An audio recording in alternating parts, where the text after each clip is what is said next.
Hallelujah. हमारे अनुग्रहकारी दयालु पिता, धन्यवाद करते प्रभु जी, एक और समय आपने दिया कि हम इस प्रकार इकट्ठे होकर प्रभु आपके वचन का अध्ययन कर सके। पिता, आपके हाथों में हम अपने आप को सौंपते। पवित्र आत्मा, आप हम एक एक को सिखाए, आपकी इच्छा को समझने के लिए, आपकी योजना को समझने के लिए प्रभु जी, हम एक एक की सहायता करें।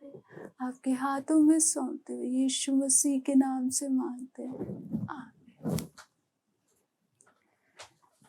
तो जो विषय हम लोग पिछले बार देख रहे थे कि हमारे जीवन में परमेश्वर की उपस्थिति का होना कितना जरूरी है, लेकिन बहुत बार हम लोग रीति रिवाज पर ध्यान देते हैं कि मुझे प्रार्थना करना है, वचन पढ़ना है, लेकिन परमेश्वर की उपस्थिति हमेशा मेरे साथ रहना है, उस बात पर हम कम ध्यान देते हैं।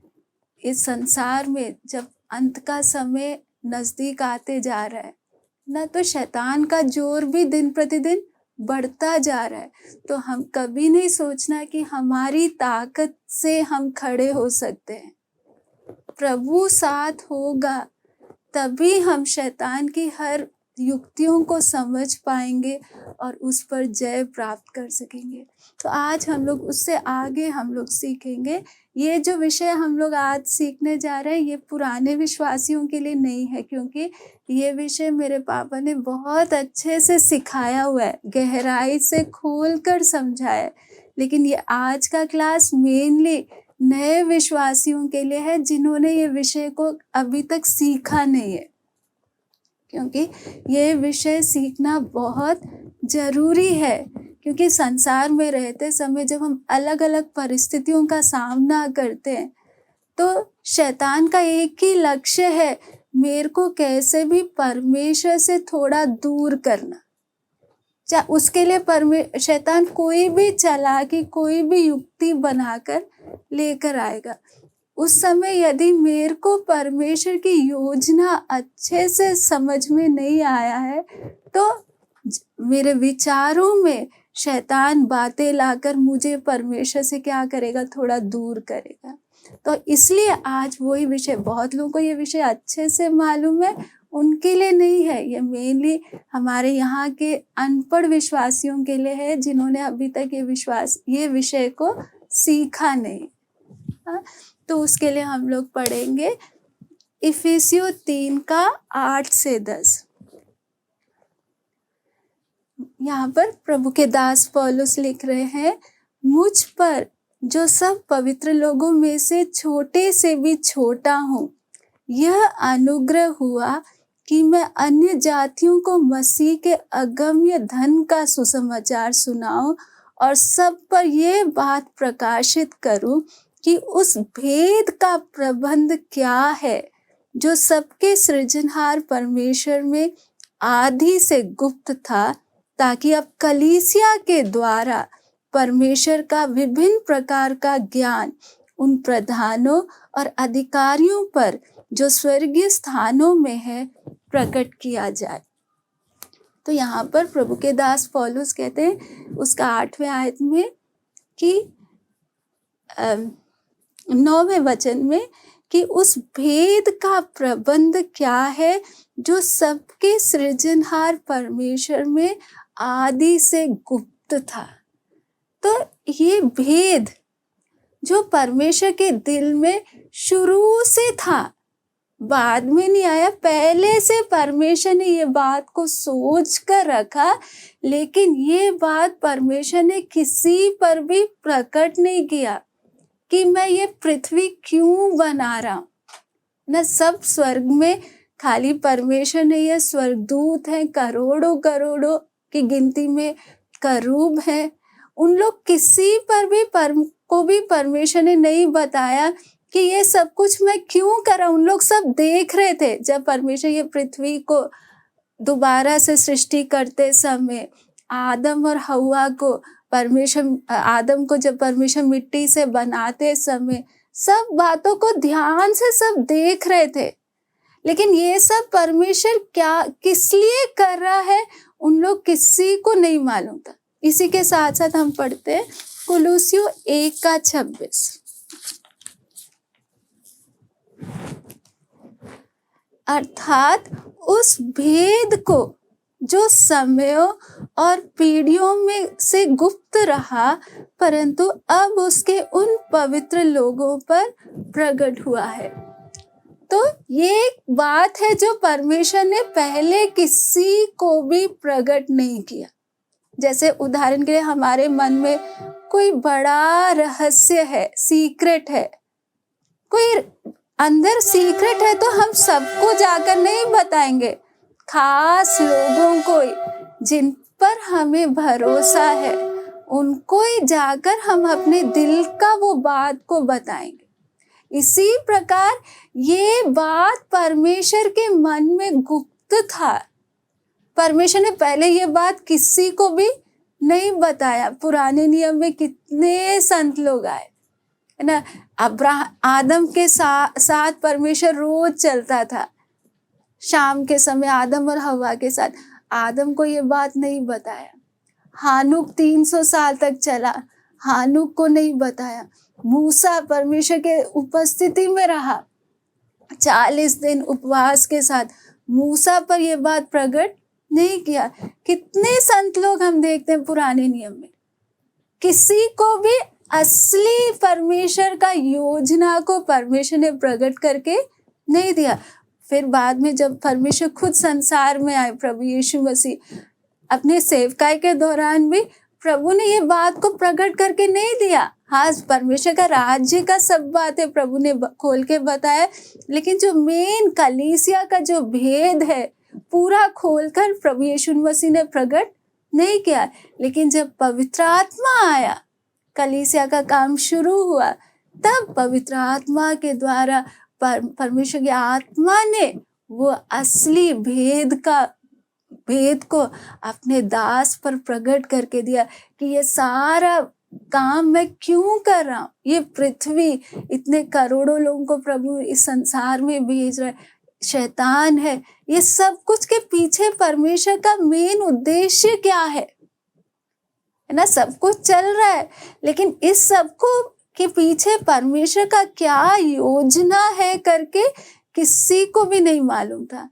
लेकिन परमेश्वर के आत्मा ने जब प्रभु के दास पौलुस के द्वारा प्रकट किया कि ये सब कुछ परमेश्वर अपनी कलीसिया को तैयार करने के लिए कर रहा है।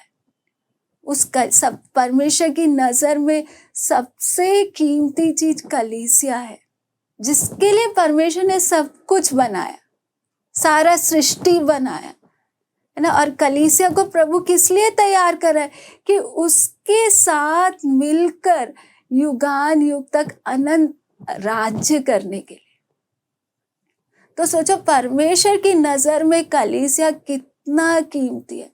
हम बहुत बार कलीसिया को हल्का ले लेते हैं, लेकिन परमेश्वर एक एक बात पर कितना ध्यान दे रहे हैं। सब कुछ परमेश्वर ने कलीसिया के लिए बनाया है ना। और प्रभु ने हमें सौभाग्य दिया कि हम उस कलीसिया के क्या बन सके, अंग बन सके। तो परमेश्वर की नजर में हमारा जीवन कितना कीमती है।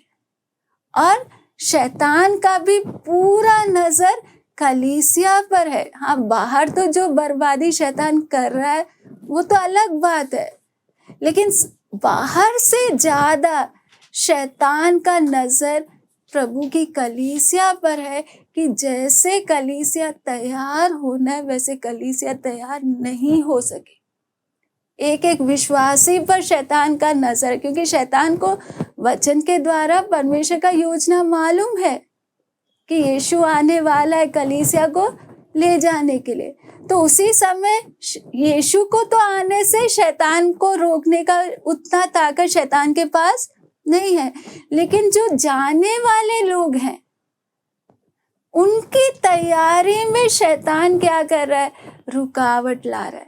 वो भी अलग अलग तरीके से रुकावट लाता है ताकि हमें भी समझ में ना आए कि ये शैतान की चाल है। हम अपनी तैयारी से अपना ध्यान हटाते हुए हम बाकी संसार की बातों में हम उलझ जाएं, ताकि शैतान को मालूम है कलीसिया तैयार नहीं होगी, सही से तैयार नहीं होगी, तो मैं थोड़ा प्रभु का आने को क्या कर सकता हूँ, आगे बढ़ा सकता हूँ। और तो मैं रोक तो नहीं सकता। इसलिए शैतान अपने तरीके से जब काम करते समय हमें समझना है, हमें भी अपना जीवन में कितना ध्यान देना है ना। हम प्रभु के कलीसिया में आने के योग्य नहीं थे, ये प्रभु का दया है।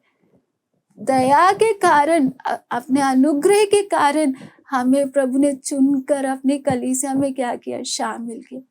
तो उस समय हमें परमेश्वर का योजना को भी अच्छे से समझना है और शैतान का चालाकी को भी हमें क्या करना है, अच्छे से समझना है ना। और संसार में रहते समय बहुत बार जब अलग अलग घटनाएं आते हैं, यदि हम परमेश्वर की योजना को सही से नहीं समझ सके तो हो सकता है कि अलग अलग परिस्थिति में हम टूट भी सकते हैं।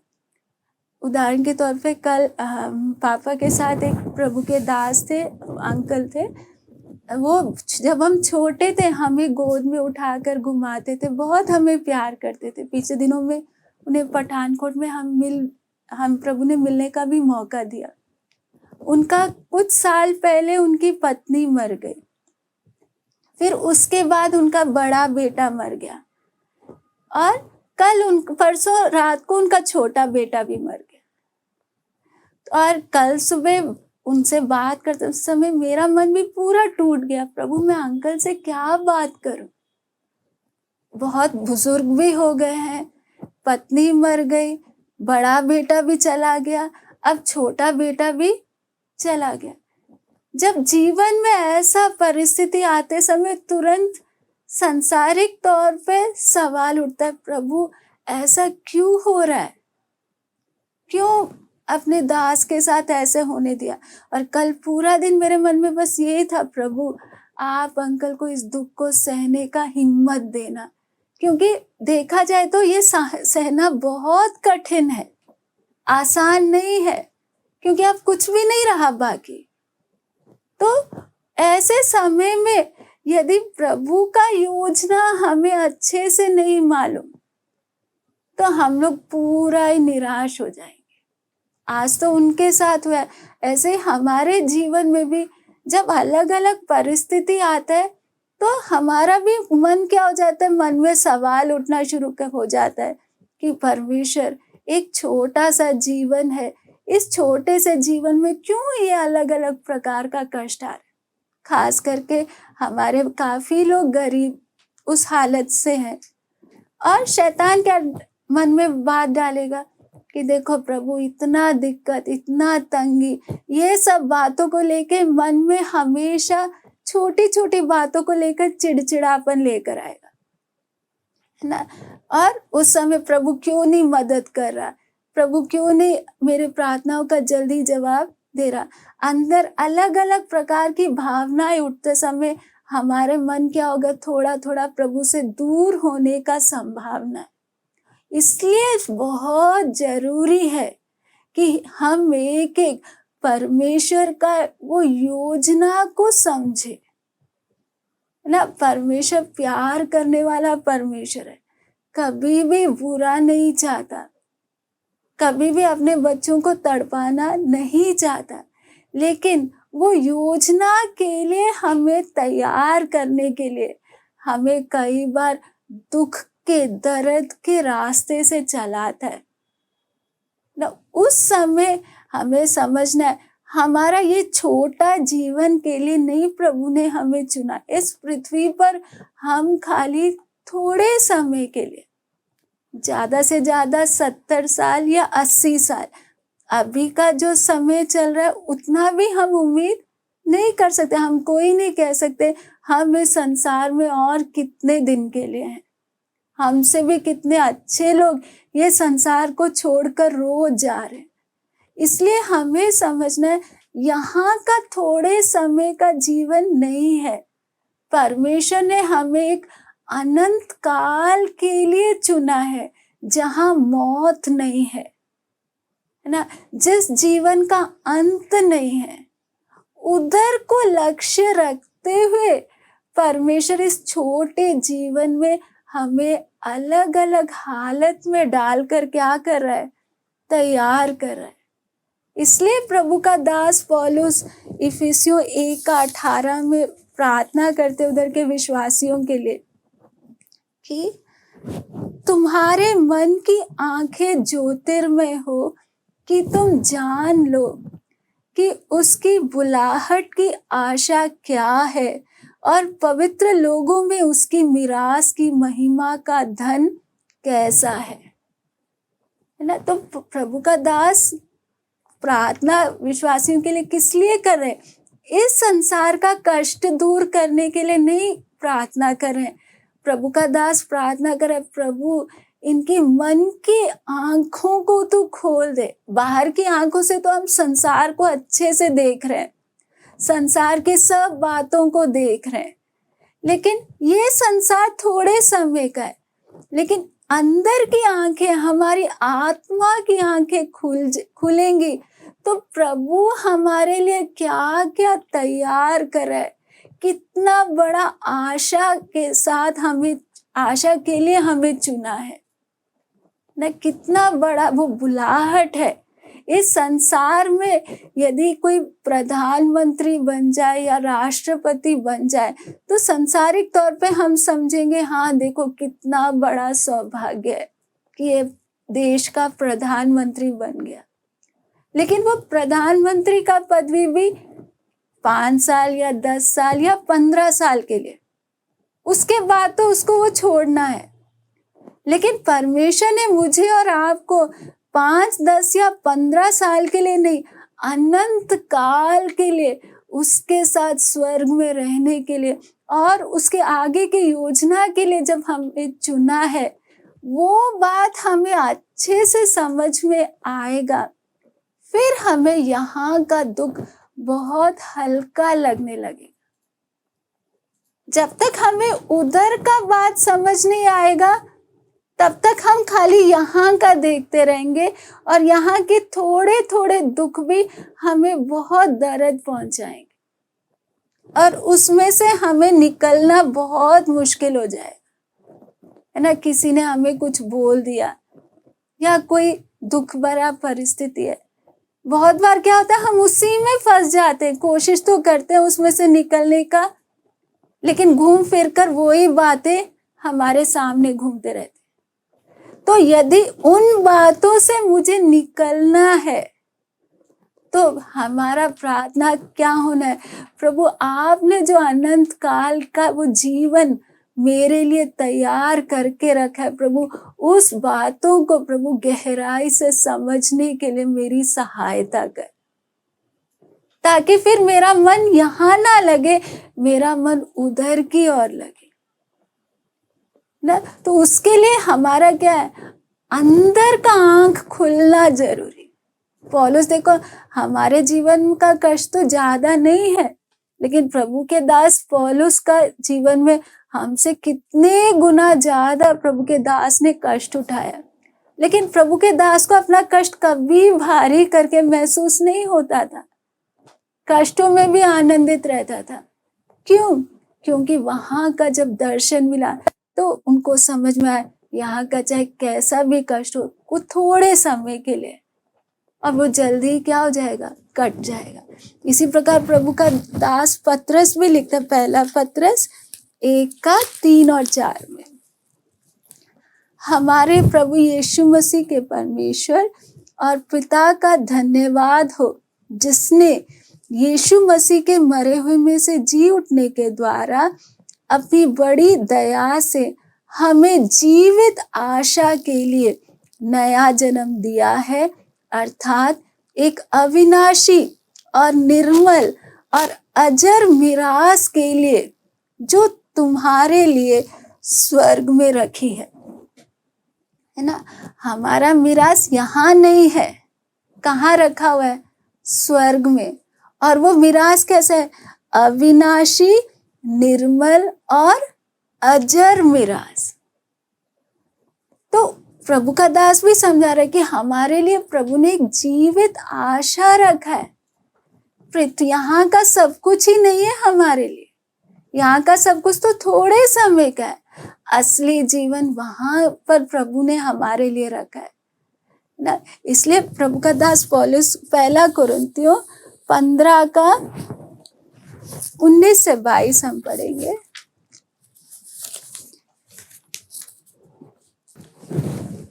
यदि हम केवल इसी जीवन में मसीह से आशा रखते हैं तो हम सब मनुष्यों से अधिक अभागे हैं ना। पौलुस क्या बोला है, खाली इसी जीवन में हम प्रभु प्रभु बोल के चल रहे हैं, तो बाकी लोग तो क्या कर रहे, अच्छे से इस संसार में ऐश कर रहे हैं, तो उनके तुलना में फिर हम लोग सबसे ज्यादा श्रापित है। हम तो संसार का सारा सुख सब त्याग कर हम लोग बैठे, तो फिर उससे अच्छा तो हम भी बाकी लोगों के समान क्या करें। एक छोटा सा जीवन है, इसी में जितना हम आनंद उठा सकते उसी में हम अपना मन लगा ले।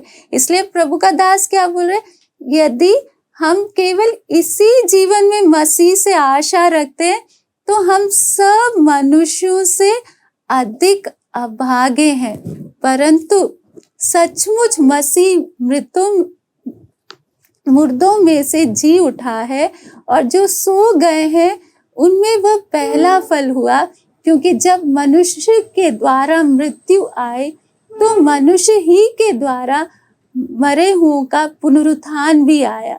और जैसे आदम में सब मरते हैं वैसे ही मसीह में सब जिलाए जाएंगे। तो हमारा आशा केवल इस संसार के जीवन तक का नहीं है। परमेश्वर का वचन क्या कहता है, हाँ ये संसार के जीवन के बाद हो सकता है प्रभु आए या हमारा मौत हो, लेकिन जैसे प्रभु यीशु मरे में से जी उठा, ऐसे हम सब जो प्रभु में जीवन बिताते हुए जो मर जाएंगे वो सब के सब दोबारा जी उठेंगे। फिर हमारा अनंत काल का जीवन क्या होगा, शुरू होगा, जिसमें कोई मृत्यु नहीं है। तो हमारा सारा आशा इसी जीवन में नहीं है ना। लोग इस संसार के लोगों का क्या है, ये छोटा सा जीवन है, इसी में सारा इच्छाओं को क्या कर लो, कैसे भी पूरा कर लो। लेकिन हमें समझना है हमारा खाली ये छोटा सा जीवन ही नहीं है, मर जाएंगे तो भी दोबारा से हम लोग क्या होंगे, जी उठेंगे। और फिर हमें प्रभु ने अनंत काल का वो जीवन दिया है। इसलिए जब वो बात हमें समझ में आएगा तो इस जीवन थोड़े समय का दुख है, थोड़े समय का कष्ट है, कोई बात नहीं, एक आशा तो है, यहाँ का सब कुछ नहीं, आगे प्रभु ने एक अच्छा जीवन रखा है। इधर चाहे कितना भी दर्द हो, इधर चाहे कितना भी दुख हो, कैसा भी परिस्थिति हो, लेकिन मेरे लिए आगे एक अच्छा, क्योंकि प्रभु ने वचन में लिखा है नया यरूशलेम में, वहां पे ना किसी प्रकार का दर्द होगा, ना दुख, ना मृत्यु, एक अच्छा जीवन प्रभु ने हम एक के लिए, यदि हम परमेश्वर की इच्छा के अनुसार जीवन बिताएंगे तो हमारे लिए प्रभु ने क्या किया, तैयार किया। इसलिए हमें हमारा ध्यान इस संसार का जीवन से बढ़कर, क्योंकि यहाँ का जीवन थोड़े समय का है, लेकिन अनंत काल करोड़ों करोड़ों साल का वो जीवन है। तो उस जीवन के लिए मुझे अभी अच्छे से क्या होना है, तैयार होना है। यहाँ पर चाहे मुझे कुछ भी सहना पड़े, लेकिन वहां का जीवन में मेरे को क्या नहीं होना है, किसी प्रकार का मेरा यहाँ का लापरवाही के कारण, यहाँ की गलतियों के कारण वहां के जीवन में क्या ना आए, उसका असर ना आए। इसलिए हम देखते हैं प्रभु का दास पौलुस, दोबारा से हम पढ़ेंगे इफिसियों 3 का 5 और 6।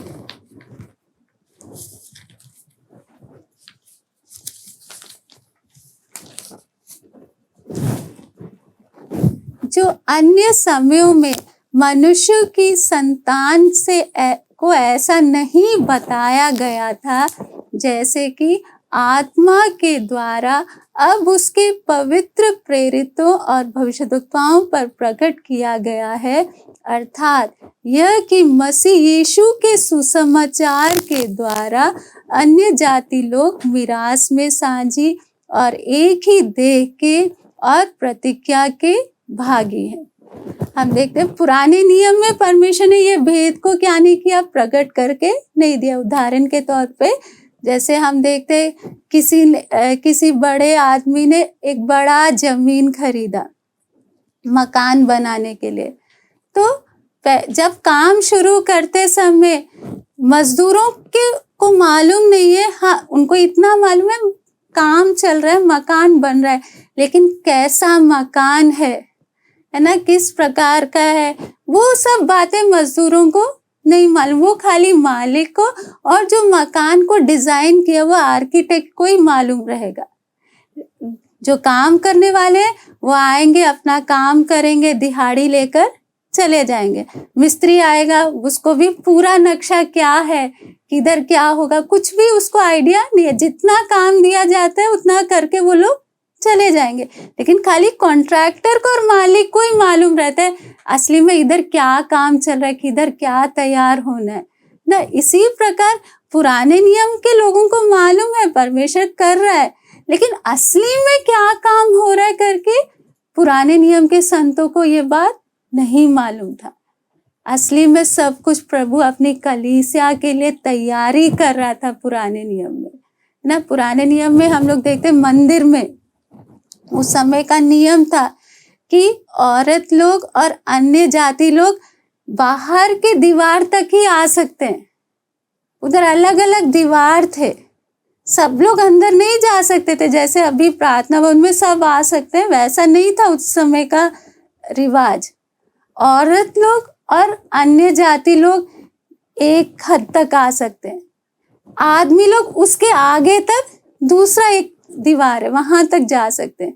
फिर उसके बाद लेवी लोग वो थोड़ा आगे तक जा सकते हैं। लेवी के बाद याजक लोग वो अंदर जा सकते हैं, पवित्र स्थान में याजक लोग जा सकते हैं, लेकिन महापवित्र स्थान में नहीं जा सकते।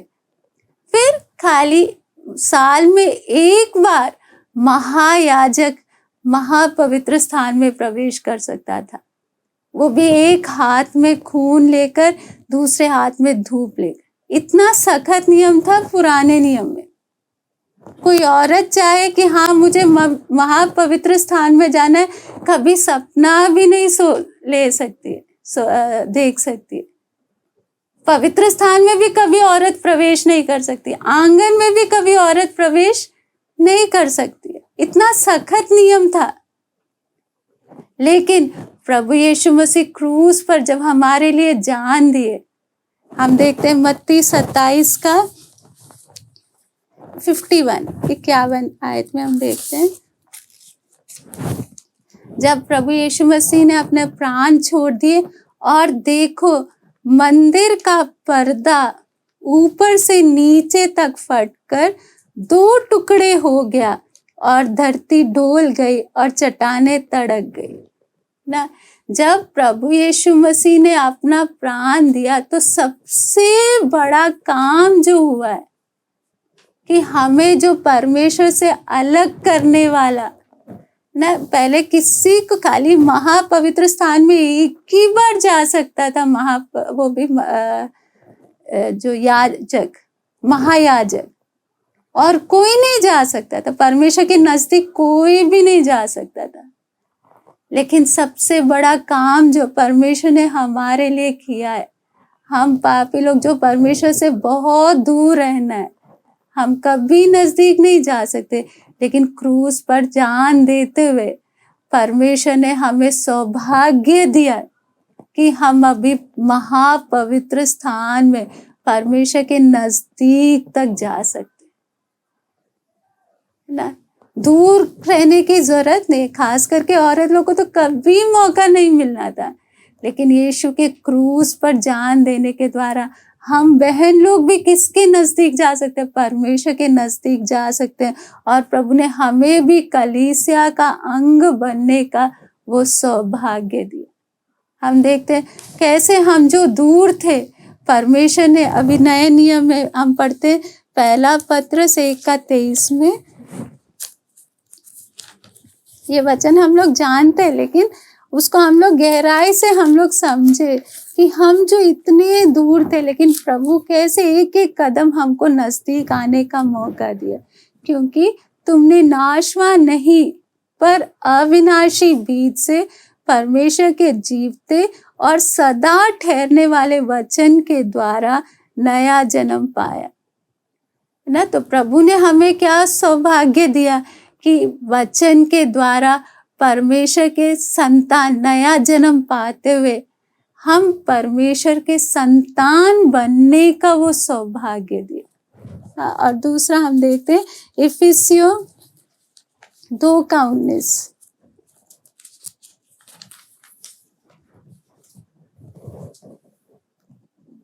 इसलिए तुम अब विदेशी और मुसाफिर नहीं रहे, परंतु पवित्र लोगों के संगी, स्वदेशी और परमेश्वर के घराने के हो गए ना। तो दूसरा, परमेश्वर ने हमें क्या मौका दिया? एक उसका संतान बनने का सौभाग्य दिया और परमेश्वर के घराने का होने का परमेश्वर ने हमें सौभाग्य दिया। हम कभी भी परमेश्वर के घराने में नहीं आ सकते थे, हम कितने दूर थे, लेकिन वहां से परमेश्वर ने हमें कीमत सारा परमेश्वर देते हुए नजदीक आने का हमें मौका दिया।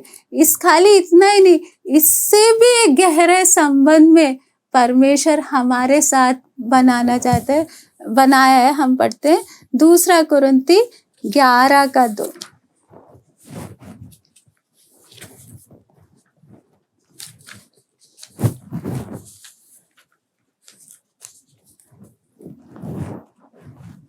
क्योंकि मैं तुम्हारे विषय में ईश्वरीय धुन लगाए रहता हूँ, इसलिए कि मैंने एक ही पुरुष से तुम्हारी बात लगाई है कि तुम्हें पवित्र कुमारी के समान मसीह को सौंप दूं। पहले हमने देखा संतान बनाया, परमेश्वर के घराने का बनने का परमेश्वर ने हमें मौका दिया। लेकिन यहाँ पर हम पढ़ते हैं, परमेश्वर पौलुस प्रभु का दास लिख रहे कि जैसे एक लड़की का शादी के लिए बात लगाते हैं, यहाँ पर प्रभु का दास बोल रहा है हमारा भी यीशु के साथ क्या लगाया है? मंगनी की है ना। यहाँ पर क्या लिया? एक ही पुरुष से तुम्हारी क्या लगाई है? बात लगाई। सोचो कितना एक नजदीकी रिश्ता में परमेश्वर चाहता है मैं और आप आए, मौका दे रहा है हमें, है ना। इसलिए प्रभु का दास क्या बोल रहा है? परंतु यहाँ पर दोबारा से हम पढ़ेंगे, क्योंकि मैं तुम्हारे विषय में ईश्वरीय धुन लगाए रहता हूँ, इसलिए कि मैंने एक ही पुरुष से तुम्हारी बात लगाई है कि तुम्हें पवित्र कुमारी के समान मसीह को सौंप दूं, है ना। तो प्रभु का दास क्या चाहते हैं कि शैतान इस संसार में रहते हुए हमारा ध्यान बाकी बातों में ले जाने का कोशिश करेगा। जैसे हव्वा का मन को शैतान ने आके परमेश्वर से बहकाया, इसी प्रकार शैतान का पूरा कोशिश रहेगा कि मेरा ध्यान प्रभु से हटकर मैं संसार की बातों पर ध्यान देने लगूं। लेकिन प्रभु मुझे और आपको मौका दे रहा है कि हम अपना पूरा ध्यान किस पर लगाएं? प्रभु के ऊपर लगाएं, और जो और नजदीकी संबंध है प्रभु के साथ, उसके लिए हम लोग तैयार हो जाए। तो परमेश्वर कभी हमें दूर रखना नहीं चाहता है, परमेश्वर हमें चाहता है कि हम उसके साथ एक गहरे संबंध में आए। इसी का हम देखते हैं इफिसियों 5:25 से 27।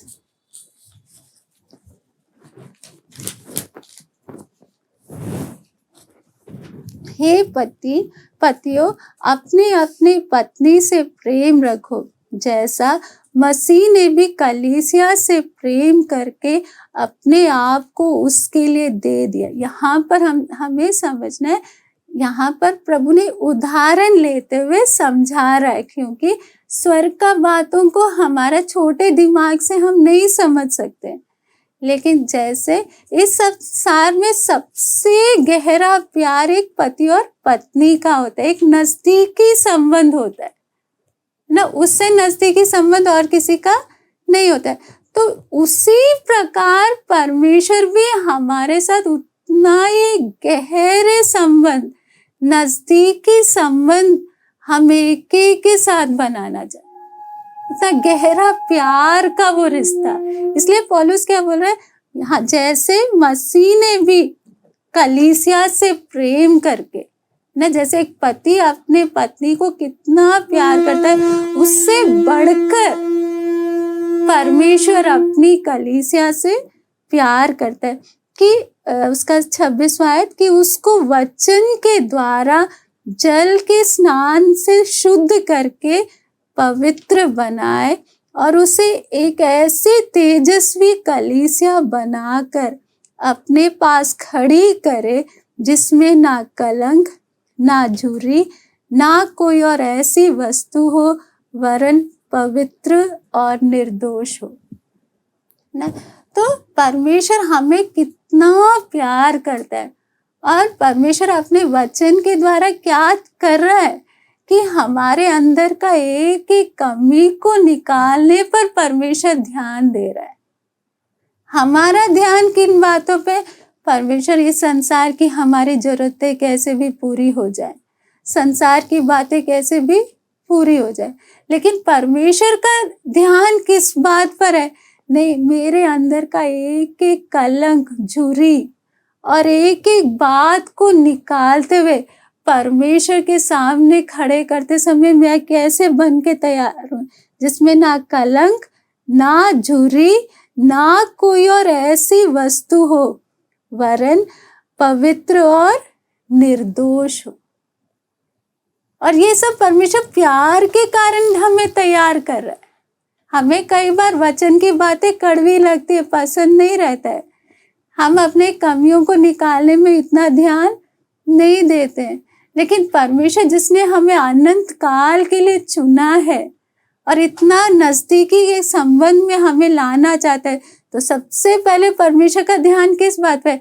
इसको वहां पहुंचाने से पहले मेरे को सारा इसके कमियों को निकाल कर इसे पूरा निर्दोष बनाकर तैयार करना है ना। इस 30वां आयत में हम देख ले कि इसलिए कि हम उसकी देह के अंग हैं।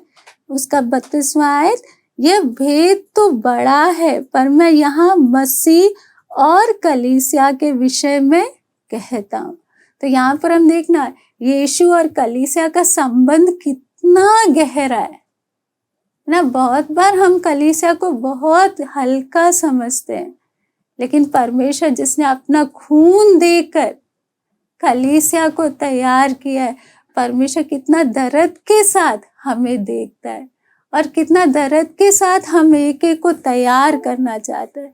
हम देखते हैं वचन में स्वर्ग ने जो कीमत हमारे लिए दिया, हम वो जो दृष्टांत प्रभु यीशु मसीह बताते हैं, मत्ती 13 का 45 और 46, फिर स्वर्ग का राज्य एक व्यापारी के समान है जो अच्छे मोतियों की खोज में था।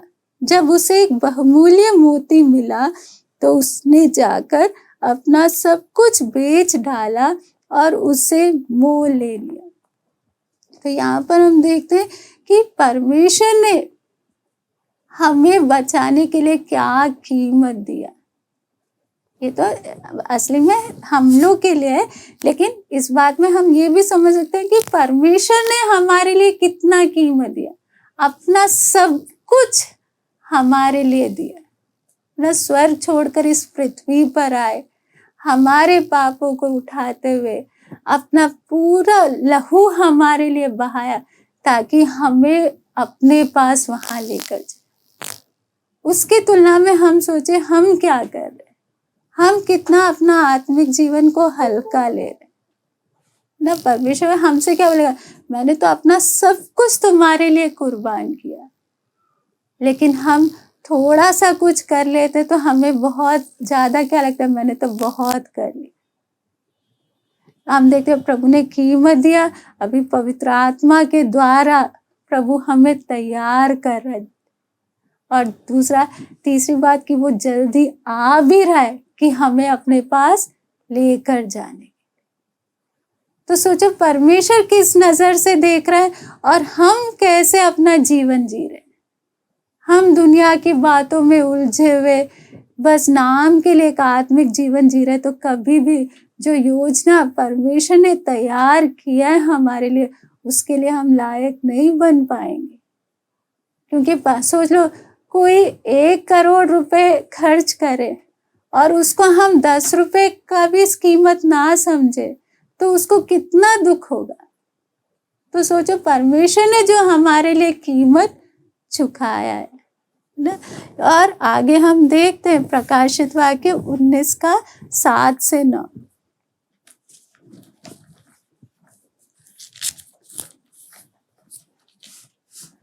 आओ हम आनंदित और मगन हो और उसकी स्तुति करें, क्योंकि मेमने का विवाह आ पहुंचा है और उसकी दुल्हन ने अपने आप को तैयार कर लिया है।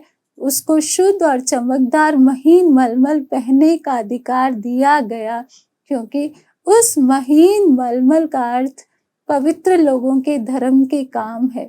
तब स्वर्गदूत ने मुझसे कहा, ये लिख कि धन्य वे हैं जो मेमने के विवाह के भोज में बुलाए गए हैं। फिर उसने मुझसे कहा, ये वचन परमेश्वर के सत्य वचन है। हम लोग स्वर्ग जाने के बाद सबसे बड़ा घटना जो होने वाला है वो क्या है? मेमने का विवाह है ना, कलीसिया के साथ। तो यहाँ पर उसका 9वां वचन में लिखा है, धन्य है जो मेमने के विवाह के भोज में बुलाए गए। तो जो भोज में बुलाए गए वो भी क्या है? धन्य है। लेकिन उससे बड़ा पदवी है जो क्या है? दुल्हन का। मेमने के विवाह के भोज में बुलाए गए लोग और दुल्हन, ये दोनों एक नहीं है, दोनों अलग है। हम देखते हैं संसार में भी शादी किसका करते हैं? बच्चों का नहीं। जो उम्र में आ जाते हैं, जो जिम्मेवारी समझते हैं, उसी का शादी करेंगे, है ना। कभी भी बच्चों को लेकर क्या नहीं करेंगे? शादी नहीं करवाएंगे, क्योंकि उनको क्या नहीं है? समझ नहीं है। जो उम्र में आ जाते हैं, जिम्मेवारी को समझते हैं, उन्हीं का क्या करते हैं? शादी करते। तो इधर हम देखते हैं विवाह में बुलाए हुए बोझ अलग है। दुल्हन कौन है? जो मसीह के कद तक बड़ी है, मसीह के ढील ढोल तक जो बड़े हैं, वो ही किस में आएंगे? दुल्हन में आएंगे। तो इससे हम समझना है, देखो हम सब बच्चों से प्यार करते हैं, लेकिन बच्चों को कभी जिम्मेवारी नहीं देते, क्योंकि वो जिम्मेवारी को समझ नहीं सकते। तो परमेश्वर देखेगा, हम भले शरीर में हम चाहे कितने भी उम्र के हों, आत्मा में हम कितने बढ़ रहे हैं, उसके क्या हम मसीह के ढील ढोल तक बढ़ रहे हैं या नहीं बढ़ रहे, या अभी भी हम संसारिक लोगों के समान हमारा सोच विचार है ना। यदि हम अभी भी हर बातों को लेके बुड़बुड़ाते हैं ना, और रोना धोना हमारा चल रहा है, इसका मतलब क्या है? कि अभी भी हमारी समझ आत्मा में, संसारिक तौर पे हम हो सकते हैं बहुत बड़े ज्ञानी होंगे, लेकिन परमेश्वर संसारिक हमारे बुद्धि और ज्ञान को नहीं देख रहा है। आत्मा में हम क्या परिस्थिति को समझते हैं, आत्मा में क्या हम परमेश्वर की इच्छा को समझ रहे हैं, आत्मा में क्या हमारा समझ बढ़ रहा है या नहीं, तभी हम प्रभु के ढील ढोल तक बढ़ेंगे। यदि हम छोटी छोटी बातों को लेकर, समस्या को लेकर हम लोग अभी भी हमारा रोना है, बुड़बुड़ाना है, इस जैसे हम देखते हैं घर में बच्चे हैं, बच्चों को समझ नहीं होने के कारण छोटी छोटी बातों को लेके लड़ते हैं, छोटी छोटी बातों में उनका क्या होता है? झगड़ा होता है ना। हम देखते हैं घर में बच्चे आपस में कितना लड़ते हैं, क्यों? दुश्मनी के कारण ही, उनके अंदर समझ उतना ही है, वो एक दूसरे को समझ नहीं पाते हैं। इसी प्रकार हम लोग भी क्या है? आत्मिक संसार प्रभु में तो आ रहे, लेकिन आत्मा का समझ छोटे होने के कारण हम बातों को समझते नहीं है। और छोटी छोटी बातों को लेकर हमारे अंदर अलग अलग भावनाएं आते हैं। तो ऐसे ही हालत में रहते हुए यदि यीशु का आगमन हो जाए तो कभी भी हम दुल्हन में नहीं होंगे। क्यों? क्योंकि हम उस हालत में आए नहीं हैं। यीशु के डील डोल तक नहीं बढ़े, आत्मा में नहीं बढ़े। भले हम शायद 10 साल या 20 साल पुराने विश्वासी होंगे, लेकिन अभी भी परमेश्वर की इच्छा को समझने का वो ताकत हमें समझ नहीं है।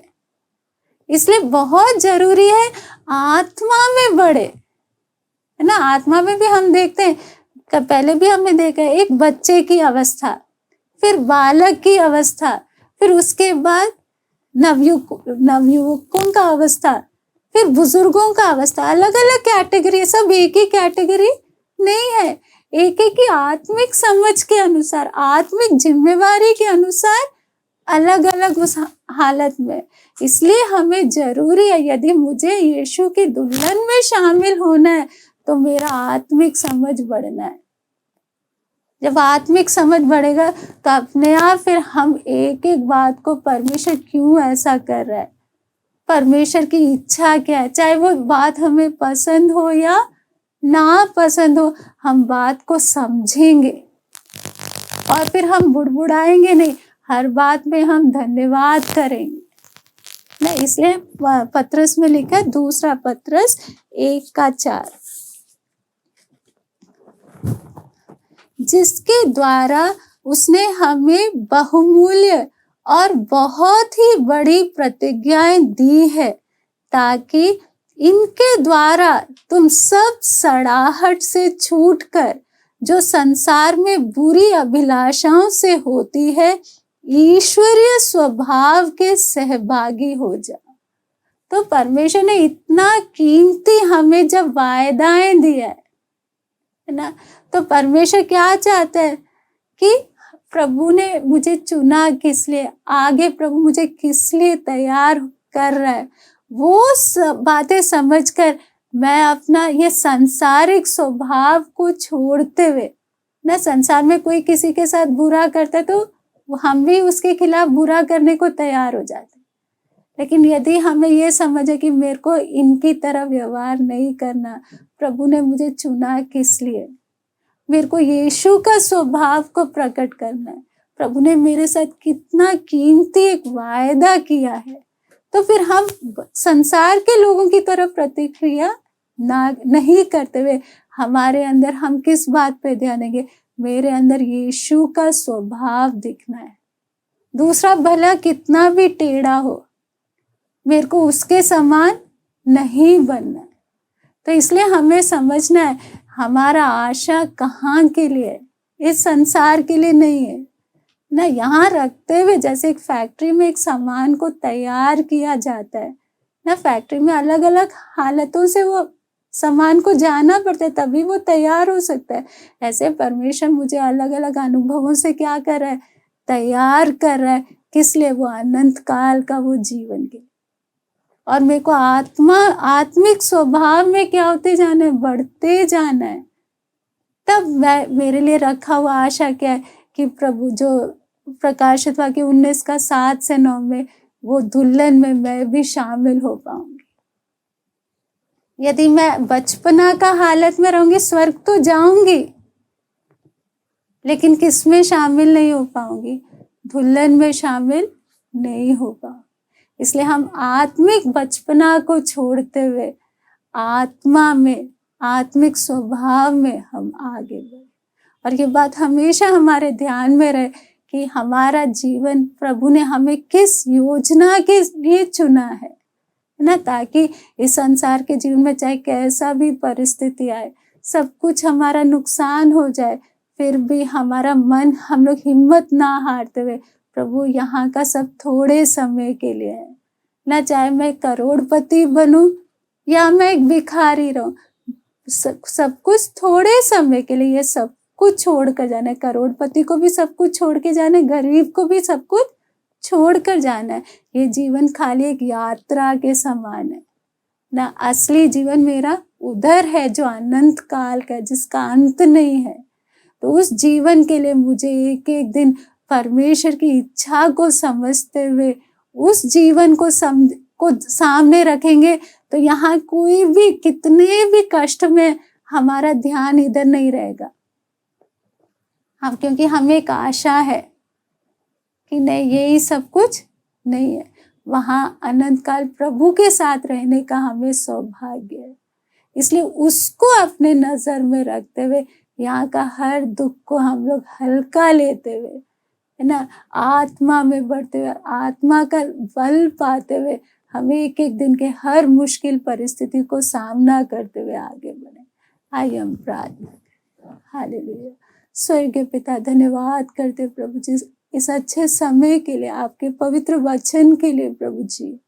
जब संसार के लोगों के पास कोई आशा नहीं है, वो केवल इसी संसार के जीवन के लिए जीते समय पिता, आपने हमें कितना बड़ा एक आशा दिया प्रभु जी कि यहाँ का सब कुछ, ये सब कुछ नहीं है, लेकिन एक अनंत काल हमारे लिए इंतजार कर रहा है प्रभु। अनंत काल आपके साथ रहने का प्रभु आपने हमें एक बड़ा सौभाग्य दिया है प्रभु। उसको हमेशा अपने सामने रखते हुए इस पृथ्वी का हर दुख और कष्ट को प्रभु हल्का लेते हुए, आपकी और नजर रखते हुए पिता, अपने जीवन को प्रभु आगे बढ़ने के लिए, आत्मा में आगे बढ़ने के लिए, जिस प्रकार प्रभु आप चाहते हैं आत्मा में आपके डील डोल तक बढ़ने के लिए प्रभु जी, आप हमें एक एक की सहायता कर।